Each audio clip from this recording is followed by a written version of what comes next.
So I'm waiting to see. We're just waiting for confirmation that we're up and running.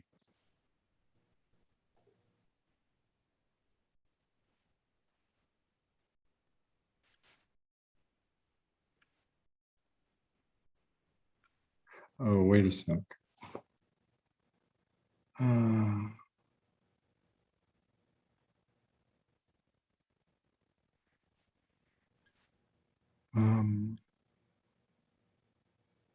Hang on one sec. I'm going to let me just go back here and see. I'm shifting us to gallery view.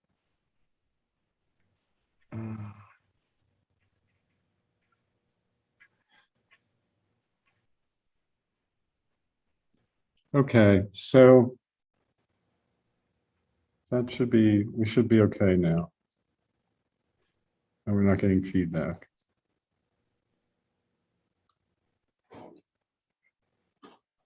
All right, so I'd like to call the, let me just take care of Lou, sorry.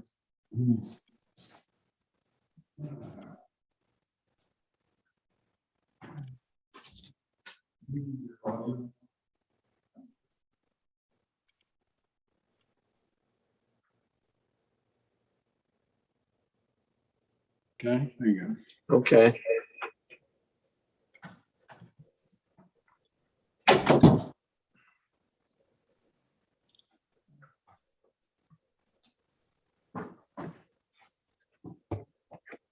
Okay, so this, anybody watching this on, you're going to see when I'm talking, it's going to look like Franklin Township is talking. You can, it's because of the way my sound is being filtered because of the feedback we're getting. But this should work. So I would like to call the Franklin Township Historical Commission and Historical Architectural Review Board combined Zoom meeting to order at 7:15. In attendance are myself and Latimer, Lou Mandich, Sally Gallagher, Sarah Beth Kohut, and Bob Riddle. And Bob, I'm right, you, Bob or Rob, I'm right, you go by Bob, not Robert, or do you want me to? Bob is fine. If you can you hear me? Yep, I can hear you. I just can't get my video to work. Okay, that's all right. All right, so there's no public that I'm aware of, so we're going to proceed with the approval of the prior minutes. Those are from July 6th, 2021.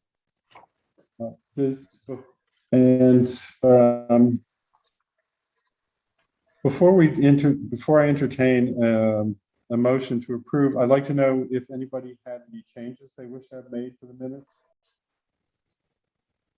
When you turn your head, Paul, your voice fades. Okay, wait a second. That's better. How is that? That's good. Okay, it's the angle. It's because I'm not talking to the computer that's picking up my voice. So I just changed its angle, so it should be better. That's better. Okay, so were there any, I'll just repeat the last item. Were there any changes, corrections to the minutes before I entertain an order to approve them? Hearing none, I'd like to entertain an order to approve the minutes. I so move. Okay, Mr. Mandich moves that the minutes be approved as submitted. Do I hear a second? I second. Nan Latimer seconds. All in favor, either say aye or raise your hand. I can't see all of you. Aye. Aye. Aye. Sarah Beth, did you say anything? Yeah, okay. So that's unanimous.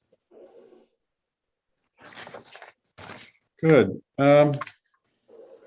So I'd like to just quickly, I'd like to pull forward possible issues with and revisions to the historic district ordinance, since this is something that actually, although the HARB manages the historic district, everybody on the historical commission should have an input on this. Have you all seen the possible issues document that I sent out earlier today? Yes, I have. Yes. Okay. And as I summarized, there were basically, in my reading of this, there were three issues. One is there's an inconsistency in whether we're talking about any building or any structure versus just any building. And then there's an inconsistency in the entire procedure process, because it seems to me there's enough ambiguity here that somebody could make a that there's a conflict in the application review procedure, and that somebody could basically say, if it doesn't call for a building permit, I don't need to go through the COA procedure. And then finally, the third item was that the cross-reference to subsection 7, which is in 1B, that would be, it's in the middle of the third page of the document I sent, really makes no sense. The information that is needed to make a determination is needed to make a determination of approval or disapproval, not just disapproval. It's sort of strange to demand more info in order that we might disapprove your application, but not demand more info that we might approve it. Broadly speaking, do you understand what I see as the issues? Does it make sense? Bob, I'll start with you since you're the... Yeah, I only printed it out this morning, and from when I first perused it, it looks fine. I agree with you that if we need to set something up that even if it doesn't require a permit, somehow something needs to be done that a COA, if it needs to somehow get. Now, if we do that through a zoning issue, we might be able to do it that way instead of a building permit. There's a possibility. Well, I think that the existing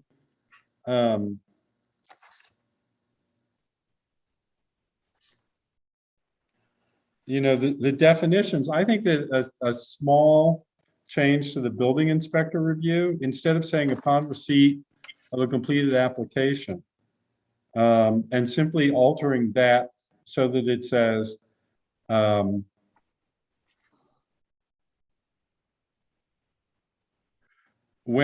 something like when any construction, alteration, reconstruction, repair, restoration, or demolition of any part of any building or structure in the historic district is to be undertaken, the building inspector shall review it. If a building permit is required, the building permit shall not be issued until after the review is completed, and that the review then can be based on what's follows. Does that make sense to you, Bob? Yeah, I mean, if I understand the whole process, I can't issue a permit until the Board of Supervisors gives that certificate of appropriateness. Is that correct? That's correct, and that's clear within this. The problem is what we discovered when we were dealing with the demolition by neglect issue that then became a request for demolition, is that at the same time, when you receive an application for a permit to do something, there's no requirement that someone who needs a building permit submit the COA application form. So what we need to do is standardize this so it covers both those alterations that don't require a building permit and those alterations that do require a building permit, whether an alteration here consists of construction or a new roof or something else. And I think that if you look at the definition of alteration, the fact that it says any act or process requiring a building permit and any other act or process not requiring a building permit, but specifically listed in this part as reviewable action, including without limitation, and then lists all these things. It indicates that this is intended to cover both non-building permit issues and building permit issues, but the way it got written and the way it got worked, it's led to an ambiguity in the process, so that I think that we need to rewrite section 1 of on page 2, not A or so that it refers back to alteration and indicates what this is, what this encompasses. I mean, this has been our practice, but it's actually not clearly defined in the procedure. This is what bothers me. We've had a practice where any alteration is defined in alterations under the definition, has led to a certificate of appropriateness process, which is the intention of this ordinance. But this is not quite what's said in this section 1. It simply refers to a building permit. So we need to acknowledge in section 1 that not all of the work encompasses a building permit. We also more broadly need to acknowledge that, while in a handful of times we refer to a building, the vast majority of this ordinance refers to a building, any building or structure. And so I think just making all the definitions say any building or structure would clarify the fact that we could be talking about, for example, an accessory structure, not just the main existing historic building, that we could be dealing with a new structure. Does that make sense to you, Bob? Yes, I see where you're coming at. Yeah, and then Yeah, Go because on. it says building permit, it says any building, but it's not, it's kind of, no, when it says building permit, it's any building. When it says building permit application, it says any building or structure in the definitions. mhm. We just need to consistently say any building or structure so that that is clarified, because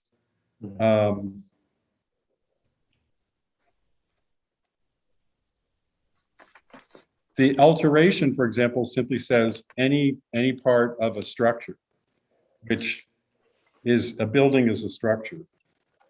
Alternatively, we could just say any structure, but I just think at this point we'll have fewer changes if we say any building or structure, because it affects 1, 2,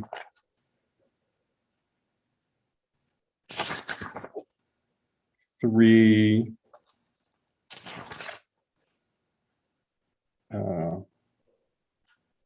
4, 5 locations, because it occurs in demolition, where it says we talk about abolishing any building, but not any structure, which makes no sense either. Because you can, and then in the page 4, section 1, not page 4, sorry, page 3 of this, the document I sent, section 1, it refers to of all or part of any building. And then on page 4, in 8E, it says the appropriateness of exterior architectural features of the building, which should be building or structure. Then in F, it says the building and the structure, which is clearly incorrect. That should be or. And then finally on the last page, under 9B, it refers to of all or any part of any building.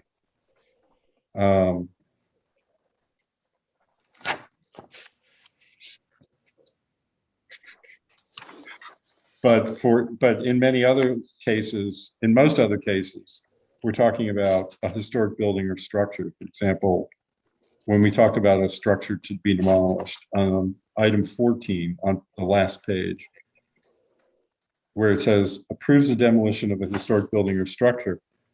Well, that's inconsistent with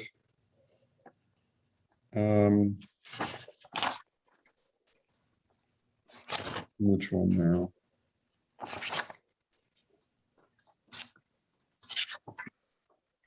With, I think, demolition, which only refers to any building, the definition of any building. So this just all needs to be turned into any building or structure. Oh, I agree. So the last thing is this thing on page 3, it's section 1, subsection B, where it refers to subsection 7.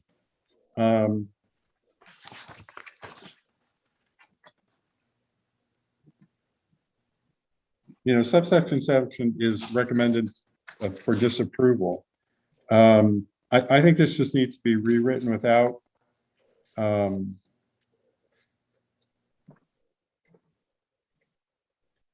reference to any subsection. So this would be needed to make the determination, or needed by the HARB and the supervisors to make the recommendations required under this, the decisions and recommendations required under 11-601. Or Is there a number specific that you would be looking at? Because for a building permit, we only require 2. So you're saying additional numbers. How many should we? Well, do I mean, we need to put that in there. Right. So if there were to be something, it would be something that might be required by all the members. In actual practical fact, we have typically, the township has typically made the necessary copies themselves. Okay. So but I would like to leave this just in case there might be some say expensive copy of something that might be required for some peculiar reason, sorry. But just make it a more general thing, and perhaps make a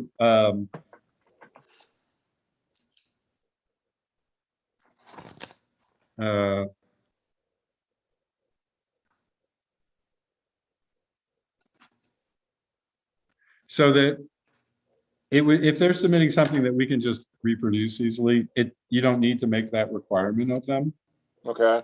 I think that this can be something that we can handle on a case-by-case basis, but we just need to have the option to require it in case there's something that's extremely expensive for the township to reproduce. Yeah, I would think that would come into play more, and I don't know the makeup of, I know there's 2 village districts, and I don't know the makeup if most of those are residential, if there's any commercial, because those drawings need to be sealed and signed. So that there could be expense, but you could put that back on the applicant to have them and not the township. But that's where I would think any cost would be incurred would be for on a commercial application. Yeah, we have a few commercial properties that might be affected by this in the historic district. But and that might be the only, yeah. And that would be, again, if we, if they were required, I mean, if we needed like I know the planning commission often needs,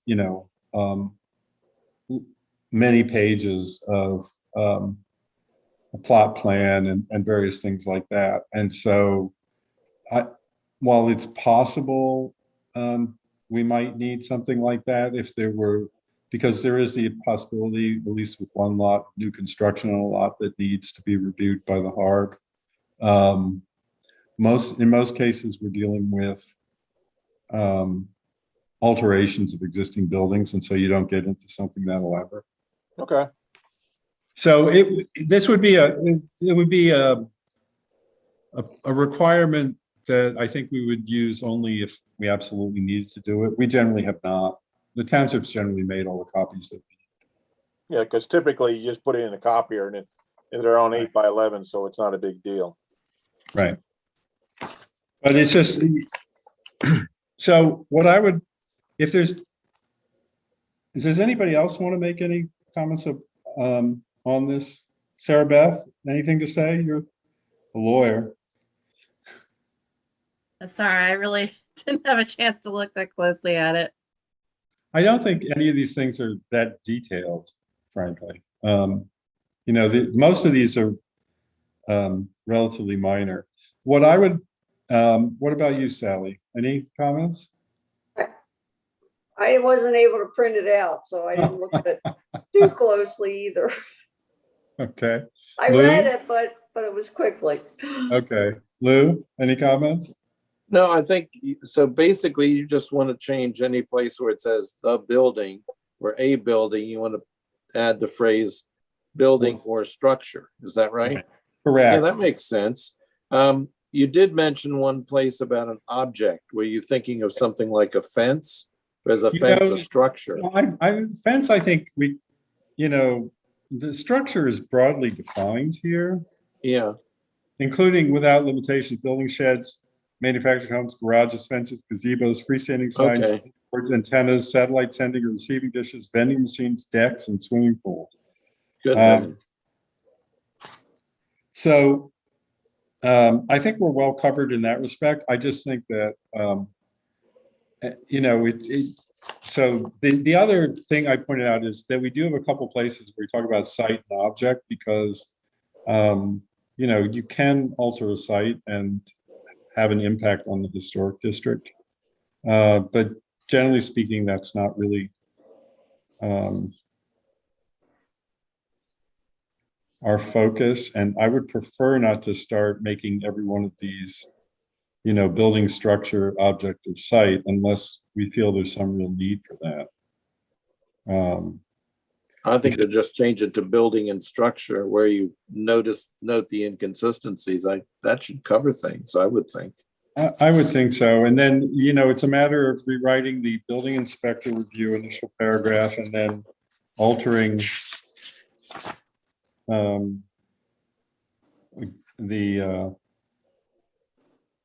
subsection 7 thing. Nan, you want to say Yeah. anything? No, it looks fine to me. I'll leave it up to you guys. It looks great. Okay, so what I'd like to, for the next meeting, I'd like to actually prepare an altered version of the document so that we can compare the paragraphs side by side. If we're in agreement then on that, then we will take a vote to recommend to the supervisors that they consider adopting these changes for clarification purposes. Sounds like a plan. Yeah, I just think it's just something, that we need to do. And there have been a couple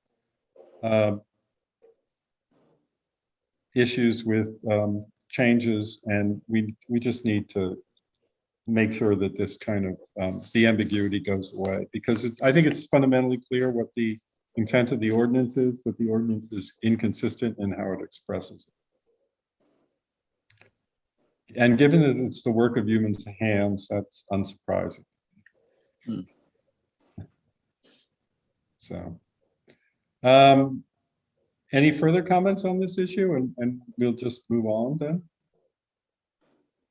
Okay, so Bob, if you want to leave the meeting at this point, Oh, okay.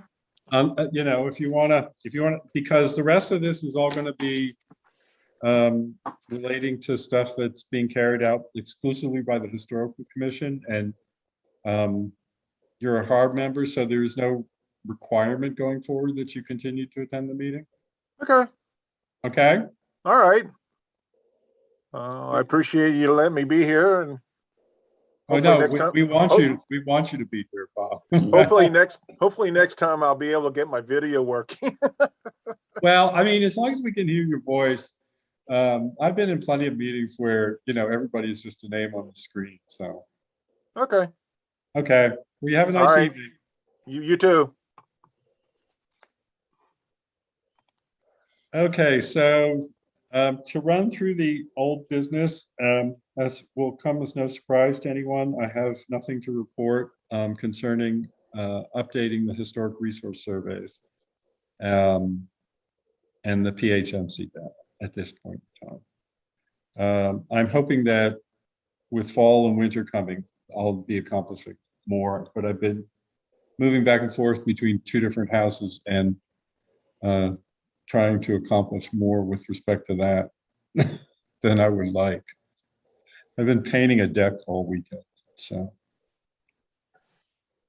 The Churchill African Cemetery, which is our second and often most interesting continuing topic. Sally, I was wondering how your research was going.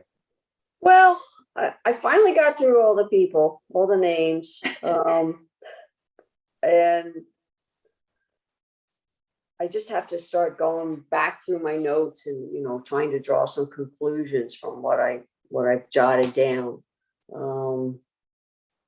That's about it. I was thinking about comparing the names with those in like the Bucktoe Cemetery and maybe some other cemeteries to see if there's similar names, similar families. But that's about it.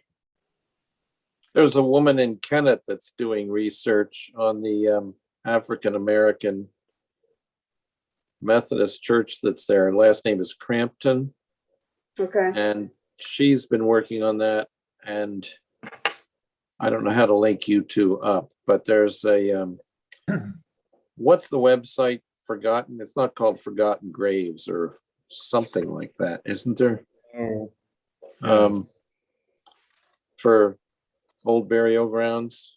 Yeah, I think I have that.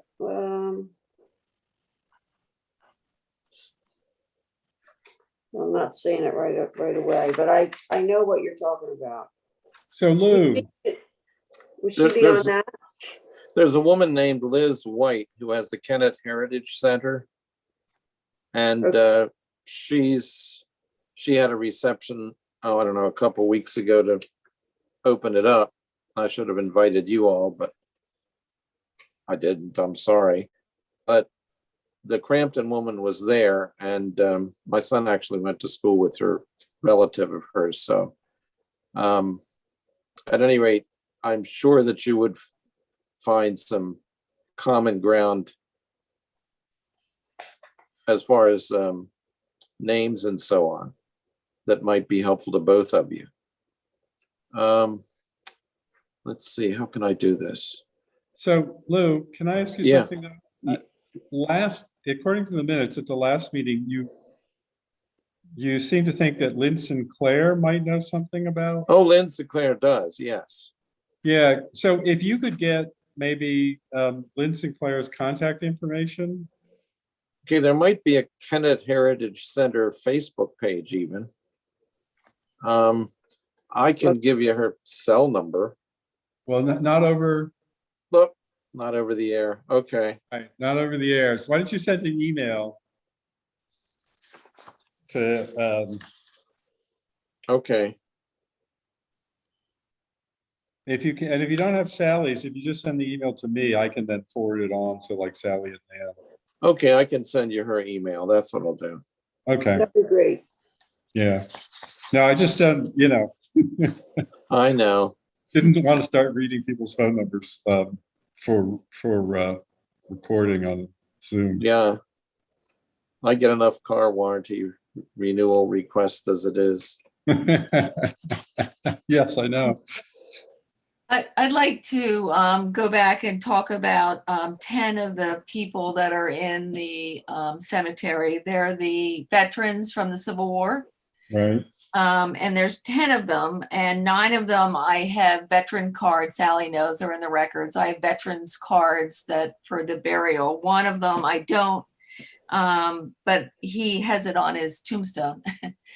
So I just kind of like just to read their names, just to read it into the record. So we are, acknowledging that they're there. And then hopefully we could move forward with something with the township. I'm not talking about months, I'm talking about years, about acknowledging that they're there, possibly with a plaque, maybe in our township park, not necessarily at the township, because these folks did fight in the Civil War. So there's 10 names. Amos Boyd, he was in Company D in the USCT. William Brown, he was in Company A. Henry Carell, he was in Company F. Henry Harris was in Company D. John Henry Manchester McGall, he was enlisted as John W. Merchester, is in Company I. James Rhodes is in Company H. Isaiah Wilmore Ricks is in Company B. His relative Wesley H. Ricks is in Company B as well. Francis J. Rudolph was in Company K, and William H. Rudolph was in Company E. I guess that they're related. I have not been able to connect them. Most of these gentlemen served from 1864 to 1865, but several of them enlisted in 1863. And I'd just like that to go into the minutes of our meeting to recognize these guys. And there may be more, but everybody's important that's there. But these fellas I have records on, which when you do genealogy, you have to have records. And I do have records on these fellas. So. Good for you. Good point. Thank you, Ned. Yeah. And just in sidebar, there are 2 that I went through when I went through my reams of paper that we all have. There's a guy named Wilson Bayard Hill, who was a member of the Union AME Church in Avondale. And there's a fella named John Jackson, who was a trustee of the Churchill Church. There may be more. I was trying to go through, and there's, as Sally knows, there's a lot of individuals in there. And I think that in my opinion, the graveyard is very important for the history of Chester County. And I hope that there's others that are researching, American Black cemeteries, because these people were part of our community. It's interesting when you look at the children, which mostly almost half of them, I think, are children, about these kids died from diseases that we don't have to die from anymore, which is interesting. And they're important to our history in Chester County, not just for Franklin Township, but in Chester County.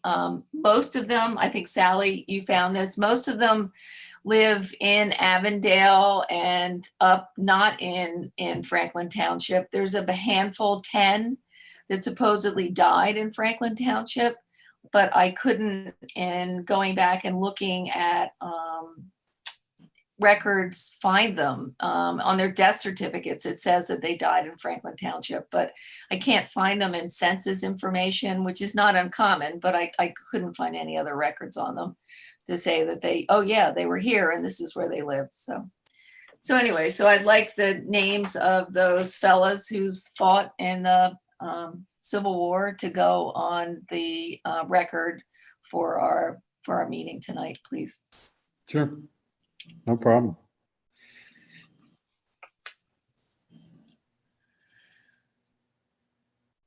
So we've not proceeded very swiftly in terms of getting it cleaned up, but again, I'm hoping that with winter coming and there being less distraction at the 2 properties that I focused on, that I can begin to focus some attention to that. I'm sorry, on what properties? Oh, no, I'm talking about my own personal. Okay. The Because fact I that, was thinking that I want to contact the church now that people aren't distracted because it's not summer, the kids are back at school, COVID is kind of calming down, but I have to look to see whether they're actually having services there to see if there's folks at the Galilee Church in Avondale that who are in this network of places where these fellows lived, to see if they're interested in joining in and doing the research, because that would make it really fun. I mean, we've got to find families that are looking for these people. right. So. Well, I just, as I said last time, I just think there, at least at certain points in time, there are people tending the graves. That's obvious from things that have been planted there. And there was a shovel and some empty flower pots, like commercial black plastic flower pots where you would buy, a shrub or a perennial in there. So somebody at various times, and I don't know when, has planted stuff. So it would be interesting to see if the church you mentioned or any others had people who've ever been actively involved in trying to maintain the cemetery, because that would be good too. Yeah, I agree. Maybe you should put a sign up and say, if you're here, contact us. So we know who you are. I mean, seriously, I don't know what else to do. But I think too, in my opinion, this is just my opinion. To put a memorial up for the for the soldiers that fought in the Civil War, I think that it should go in our township park, so people can walk by it and see it. Because to access the graveyard has two issues. One is it's not accessible, and it's near a house. And two, where do they park? All that kind of stuff. And it's so tenuous already. The gravestones are broken and we can fix them. There's 5 or 6 tombstones and that sort of thing. I just think that it needs to go in a place where you go to play soccer and you see this memorial to these Black soldiers that fought in the Civil War that are in a graveyard in our township, and so people will understand that, because they're not going to seek it out. That's my opinion. That's a great idea. I saw a really great memorial. I was up snooping around in my own genealogy, and it had Revolutionary War soldiers, and it was on a huge stone. It was probably the same amount of names, but the stone made it very apparent, and the brass plaque that was on it was very attractive. Without being showy. I just really liked it. I sent it to Paul. I can send it to all you, but that I thought it should go in one of our parks. All right, I'll be quiet. No, the fact that you're mentioning this makes me wonder if we have any memorial anywhere to anybody in the township who's buried or served in any war. We don't. That's a good point. Right. So it might be appropriate to undertake something a little more, a little broader even, and acknowledging the people who are buried here, the people who lived here and served, even if they're not buried here. That would take some research to develop a definitive list, but I think that would be something that would be good to have. And I think the park is a good place for it. Right. Well, we could start with this. We could start with one. I don't want to hold it up to wait for the others if, we want to do research. And I don't know, how do you do it? Do you do the people that served here and lived here but didn't get buried here? Do you do it just by graveyard? I walked around the Kemblesville graveyard there, Kimball, all that kind of stuff. Mm-hmm. And I don't know. There's people there, obviously. I don't know. Are there Revolutionary soldiers is there a graveyard old enough? Because the Kemblesville graveyard is not that old. It's 1800s and above. So are there Revolutionary soldiers somewhere in Franklin Township? Probably that we don't know about. Well, Maybe down about all of it. Mount Olivet, how old is that graveyard? It's not that old. Not that old? No, I don't think there's really a church in the township proper until the 1800s. St. Mary's down on Flint Hill, what's that, 1800s? Yeah, I think that's 1800s. I don't think the old Flint Hill Methodist Church that is no longer there. Well, New London probably has them, but that's not our township. Yeah, New But London. it was our township. No, but that might have been, until 1852, we were New London. You I could have know, been right. You could have been buried here, or you could have been buried, say, in the Welsh Baptist Cemetery or someplace else, depending. Where's the Welsh Baptist Cemetery? Oh, That's it's down in New London, where you Britain. took the tour. Right, the other right, time. London, Britain, right? Yeah, well, yeah, they're there, they're old, That's but much nothing in older. Franklin. No, there's nothing of that age in Franklin. So what I'm saying is maybe these fellas, these are our oldest veterans. It could be. We may have Civil War, white Civil War veterans in the Kemblesville Methodist cemetery. Mhm. I don't know. Yeah, maybe. I don't know. I'd have to go look. Yeah, I'd have to do a little. Have to go to Find a Grave and do a look, but That's the name of them. I What's- couldn't think of it. What, Paul, I forget, what's the name of the guy that, Bullock, right? So I went and researched Bullock Road, and went Yeah. down there, and the Bullocks were a family that lived along that road, and they, had a whole bunch of kids and stuff. And I went to the cemetery to find their grave. And on his grave, it says right next to his name, socialist. What the heck is that? I don't know. It's kind of funny. But that's well, either he made sure his headstone was carved before, or he had a relative who was responsible for the headstone and didn't think too much of his opinions. I don't know. I have a picture. It's a strange thing. I can send it to you all. It kind of cracked me up. I was like, what's this? Yeah, he usually says something like, devoted son, loving husband. Well, that's what his wife's grave said, devoted wife. It said socialist. I was like, what the heck? But anyways, well, I'll be quiet. So thank you for listening. My favorite epitaph is, I told you I was sick. Yeah.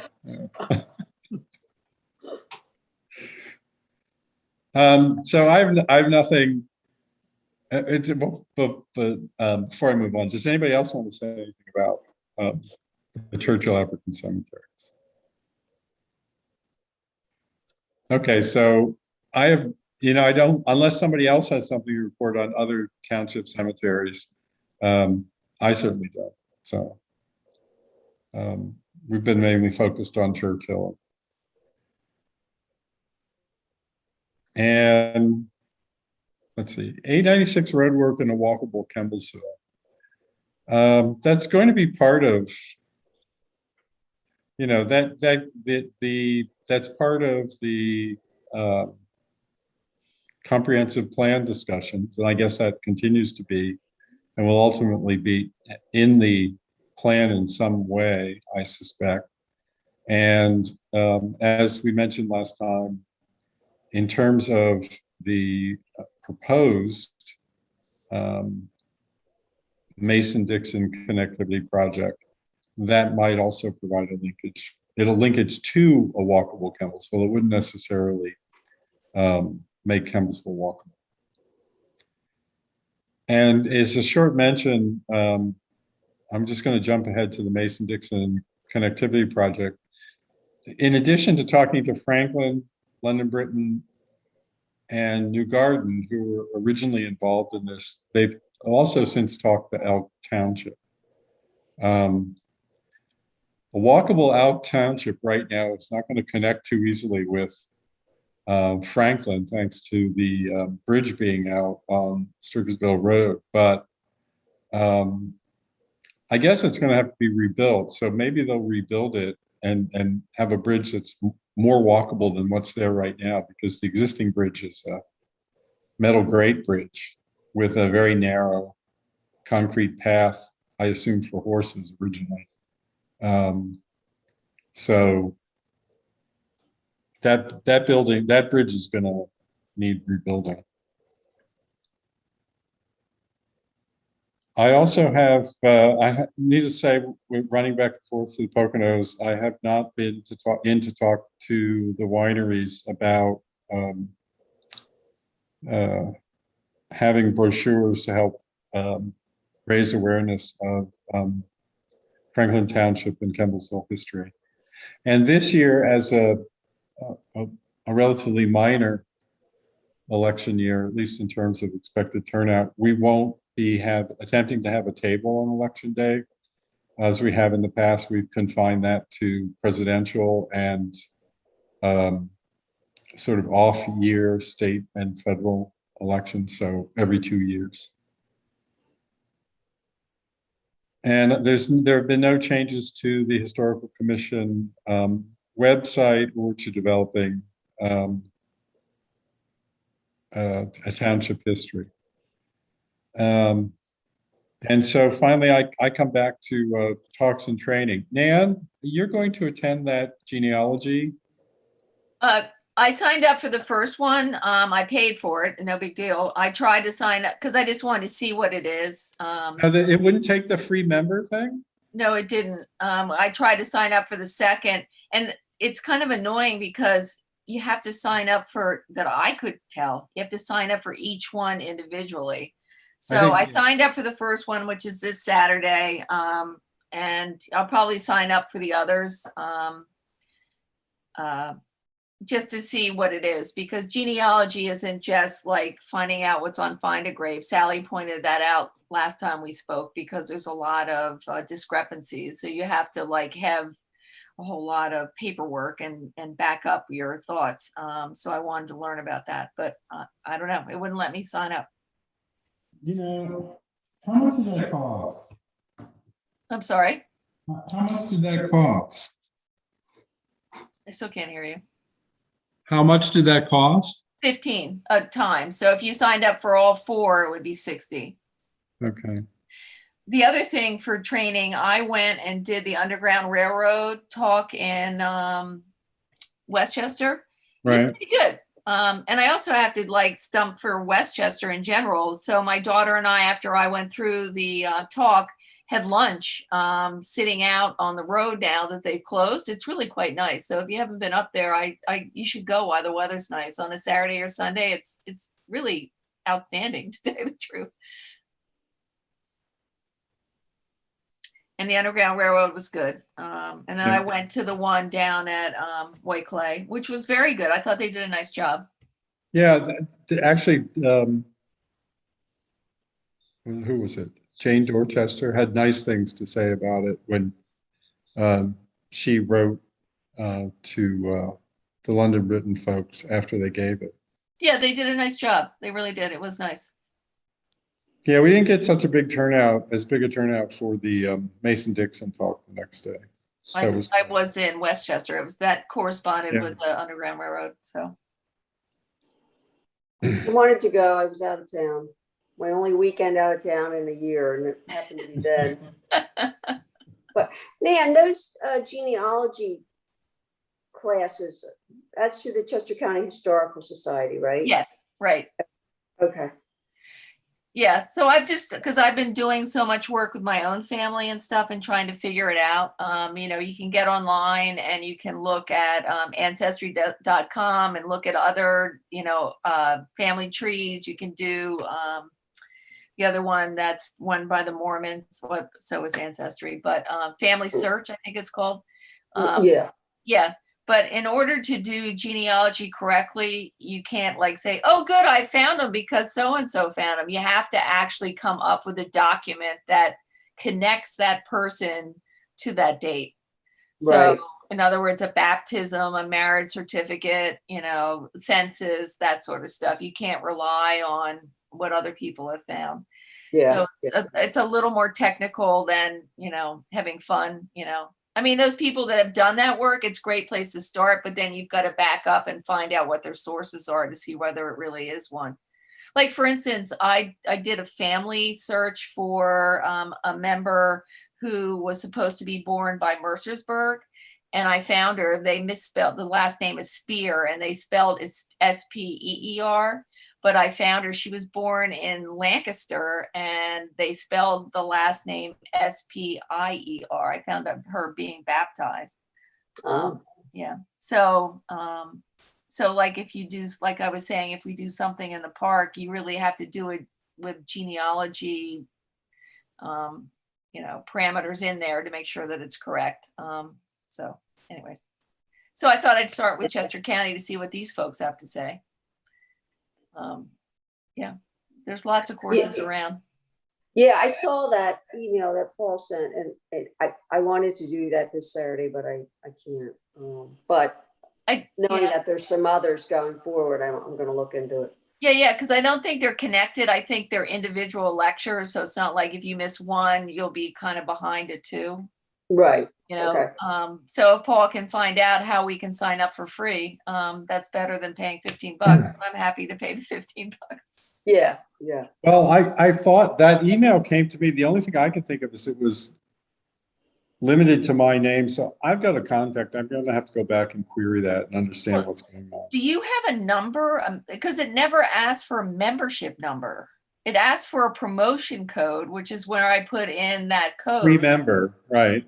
Free member, but it never asked for my membership number, which I don't have. Do we have one? We have like 2 cards, and it should be on one of the cards, but I can also find it out from, I don't know that I have the cards in hand yet or not. We were late renewing the membership, so but it didn't ask for the weird thing is I didn't see that it asked for my membership number. So if I said free member, I mean, right. Well, I'm going to query my contact there that I've talked to previously and kind of ask what's up. Because in theory, I believe we have 2 membership cards for, general use of any historical commission member that will admit you. All you have to do is like let me know that you need the card, and I get it to you, and you can go up. And I thought free member would have worked unless they linked it only to my email, which it shouldn't be linked that way because it's the historical commission. So I'm not really sure. I have to see if I can straighten it. Because it didn't ask for an email. I just went in through their website. So it never asked like who I was. I just typed in free member and it said, no, you're not. So, so that's the other thing. The other thing I'd like to mention is I went up to Lancaster and went to Wheatland, which is Buchanan's house, which he's the worst president in the history of the United States. And unfortunately, I'm related to him. But anyways, I wanted to see, I wanted to see the house. But the historical, it's right next to their historical place. And it's really a nice museum. It's really very pleasant. And if you're from this area, they apparently have a research library, which is closed now. I think you can make an appointment, but I was very impressed with the tour was nice, and the historical society up there, their building is really quite nice. Apparently they're open for festivals and like Christmas time for sleigh rides and such like too. Where, around the house, you mean? Yeah, I think so. Yeah. Up there. Yeah. I mean, the house is interesting. Yeah. Yeah, a friend of mine recommended it, and they had some sort of festival there in the spring that I didn't get to. Yeah. I also continued from there, went out to Gettysburg again on my genealogy trail of my family and went to the Dobbins house. I don't know if you've ever been there. It's the oldest house, and Reverend Dobbins lived there. And it was kind of weird because outside they had set up a tent and everything. And I said, well, it's just me. Do you have a bar? And they said, yeah. And they took me down in the basement. It was really cool. It was very fun. So if you go to Gettysburg, go to the Dobbins house and ask to eat at the bar in the basement. It's really you felt like you were back, in that area. It was really very cool. They're all dressed up in historical garb. I really had a good time. Well, So, there's also the Kennett Underground Railroad Center, which is also in the Kennett Heritage Center, which I'll just send out Lynn Sinclair's email and maybe she can open it up for a group of us or something. It's pretty interesting what she's done there. Oh, I'd like to see that. That would be fun. Yeah. Was that they used to do talks on, Oh, yeah. Mary Dugan did talks and bus rides to Right. various places. right? But I We guess tried that's to all. get Longwood to open up the one house that's boarded up on US 1 there, because that is a known site. That's uh, across from the old Hugo's. Yeah, exactly. Right. Yeah. Yeah. Then there's one that's sort of, we were going to do a walking trail from there to one that's in near Red Lion where the French bakery was. There's a known site there as well as another one closer to Kennett that's half demolition by neglect, but hopefully not. The Dr. Fussel's house. Interesting. so I I logged on to the digitizing history talk that was given. I sent an email out about it some time back. Anyway, the woman who was there, who works at a college that I can't remember off the top of my head, out in Western PA, Southwestern In PA. Indiana University? No, something smaller than that. Anyway, she got a grant, actually.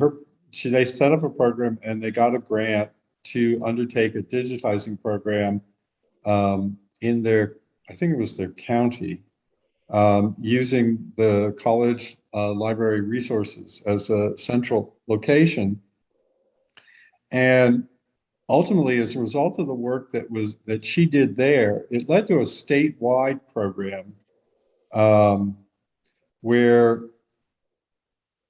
central libraries have digitizing equipment available that can be used by people who wish to make scans of their material. It's not clear to me whether the equipment can be borrowed, but if at some point it would be interesting to look into that if we ever wanted to, we're a little more back to normal and we wanted to offer people the opportunity to bring in family documents and have them scanned and digitized. And I basically I have her contact information and the contact information of the fellow who was hosting it at the PHMC if we ever get into a situation where we want to do significant digitizing of documents. It was very interesting. It was very practical. Not really technical. She talked about the equipment that you needed and that sort of thing. The equipment costs, if you already have a computer, need not be that high, a couple $100, which relatively speaking this day and age is not a lot of money to get started. But there are now locations throughout Pennsylvania where the equipment that she initially put together for their own project is being made available to historical societies and other similar organizations for use in digitizing materials. Oh, and I found out last week that Last Chance Garage is going to be site number 13 on Chester County Day. I don't know whether that's good luck or not. Well, given that your Last Chance Garage and where you're And our address is 13 Cemetery Lane. So, right, that seems all very appropriate. But it's also the same day as the Unionville Community Fair, which is not too far away. And that's an interesting place to visit. They've got different lunch places set up there and stuff. And actually, the garage one over from me is having an antique car show that day there. So, of course, I can't be two places at once. But So Sorry, what day what's is that? the date? What's the date? October 3rd, I think. October 3rd, That's the first Saturday in October, which I think it is. October 2nd. Oh, okay, October 2nd. Yeah, I already have a conflict. That's why I know October 2nd is the first Saturday in October. Oxford is starting back up its virtual programs, and the first one is going to be on September 15th. It's going to be given by John Bradley, who's a retired history and social studies teacher from the Oxford area high school. And the topic is going to be the Dickies, one family, two communities, many roles. I don't know a lot about the Dickey family, but I gather that they were prominent in Oxford. I don't remember why, but yes, they were. So that's going to be September 15th at 7 p.m. And if this holds true, what basically in order to find it, it'll be available by going to their website, which is www.oxfordhistorical.org, clicking on the link to their Facebook page, and then click on the events tab, and you should be able to find it there if you're interested. I will forward this email to everyone. I'm on the OAHA mailing list. I am too. Yeah, the Dickies were really prominent in Oxford. I think some of the ministers of the Presbyterian Church were Dickies. The fire hall in Oxford is the facade at least is a reproduction of the Dickey Mansion. And I think one of the Dickies was involved in the founding of Lincoln University. So they go way back in Oxford. Yeah, obviously. And of course, Mr. Bradley was my high school history teacher. So, So, and then the next day, Thursday, September 16th at 5 p.m., the Chester County Historic Preservation Network Virtual Heritage Fall Series is going to present Women at Warwick Furnace. And that's going to be given by Ann Bedrick, who is on the CCHPN board, or at least she was. And it's going to, it's a free webinar, and you can, I'll forward this, but you can also find it by going to cchpn.org and their main page and clicking on events. And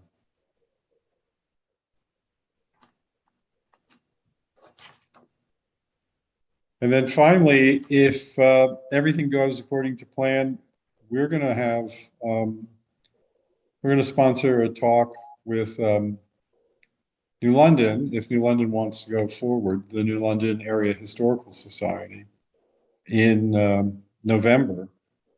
And that would be, let me check my calendar.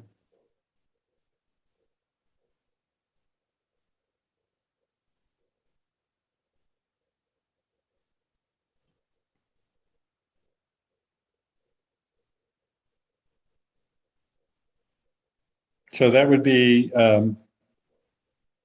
on November 11th at 7, because if it happens, it's going to be an in-person event, and that will be at the New London Township Hall, which is the New London Academy building, and it's going to be Bruce Maude, and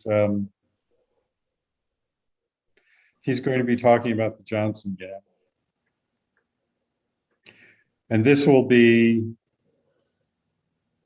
I think this will be the 3rd or 4th time we've had him on the schedule.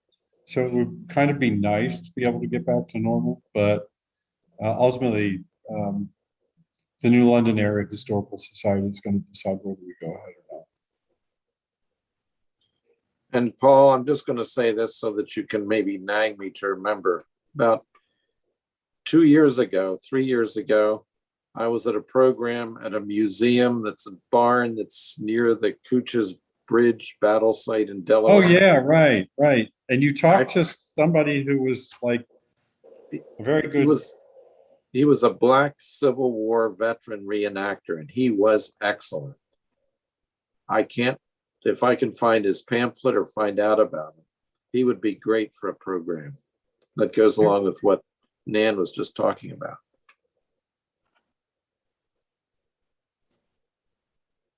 Okay. That was Kuchit. What was the museum? Do you remember? Okay, I can't remember. I think I may have a note on it somewhere.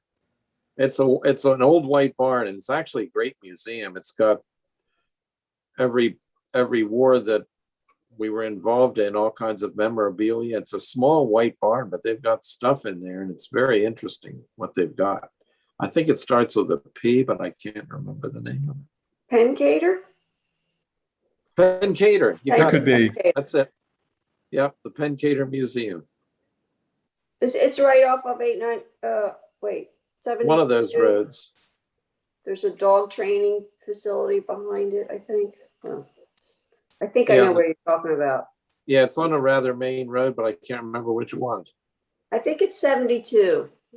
I think you're probably right. And I forget at an intersection, and I forget what that what the other road is. Maybe Ogletown Road, or I don't know, but I think I know where you're talking.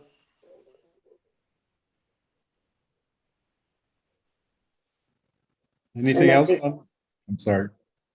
It, Go it ahead. might be called Pencader Museum, or I think that's what it's called. okay. Yeah. Okay, well, I'll check it out and make some notes. I do have a list where I keep, I have a list of potential speakers based on either people I've heard or other people have heard. So I'll make sure that information is in there, because I'll know where to find it. Anything else in terms of talks or? There's some events this Saturday. September 11th is the anniversary of the Christiana riots and the Battle of Brandywine. So you can go to the Christiana Historical Society. They're having an event to commemorate that. And I guess the Battle of Brandywine is at Chad's Ford, where they're think reenacting it's- that. Right. Yeah. It's somewhere around there. There's also, Let me just, there's another, that reminds me, there's another event that, so on Saturday, the 25th at 11, there's going to be an opening of the Red Rose Museum at the Red Rose Inn in Jennersville. And then they're going to start tours at noon. And yeah, I learned about that from Fran Barrett. So that's something else that's upcoming. You know what kind of items they're going to have in the museum? You know, Fran just said that she knew that there were some items that had been donated by David Porter, who is he often posts things on the Landenberg Today, or not the Landenberg Today, but the Landenberg You Can't Get There From Here website. I think, but I really couldn't tell you. She, you know, I can ask her and see if she knows specifically.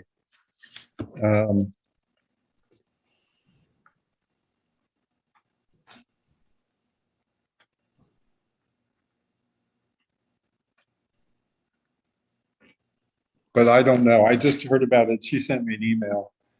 She actually sent me an email linking to something, and I picked it up late, and it was a story on Facebook, so it had evaporated. So then I had to email her and ask what it was all about. But yeah, it's not. If I never see paint and a deck again in my life, I'll be very happy. I mean, the best part about this, I know this is a little off topic, but the best part about it is I got the paint from a store, and then I decided it was not going to be enough paint. So, but I had the can with the barcode information on the color. I took that can back, and I asked to have that 2 more cans of that paint made up. And then when I got up into the Poconos with the paint, I decided, well, I'd use the new stuff, because the new stuff was mixed up a week later and it was fresher, so there'd be less stirring involved and it would just be closer to ready to go. After I painted about half of the remaining portion of the deck, I discovered that they're two different colors as it was drying. Oh, So I'm going back to the store with the 2 cans of the first batch, and we're going to have a little chat. And I've got a board that's painted 3 different colors. The original color, which was never matched exactly, but I knew that was always a risk. But I figured if the color is in your computer, you ought to be able to reproduce it. Apparently, I should have gotten 5 cans all at once. It seemed like a lot at the time, but I don't think I'll make that mistake. So on that uplifting note, if there's nothing else anybody wants to bring attention to the attention of the Historical Commission or the HARB, I'll adjourn tonight's meeting. Okay, Sounds good. Sounds good. So I read 8:24 according to the clock here. And so we'll use that and adjourn at 8:24. And I'm looking at the clock on my computer. It says 8:24. So you all have a nice weekend. All right. You too. I'll try and get that email off. Yeah, I'll send you a nag this time, and so that I can get it to you. Okay. All Sure. right, maybe, or you can even shoot me the contact information to my phone, and I can forward it. I'll try and remember to do it in the morning. Because there's a Yeah. Canada Underground. All right, you're in the Village next Center's room. at We the can same talk place, about this. so- Yeah. Oh, yeah, we can. Yeah, we don't have to do this on that. Okay, take care, everybody. Good night. Good night. Thank you.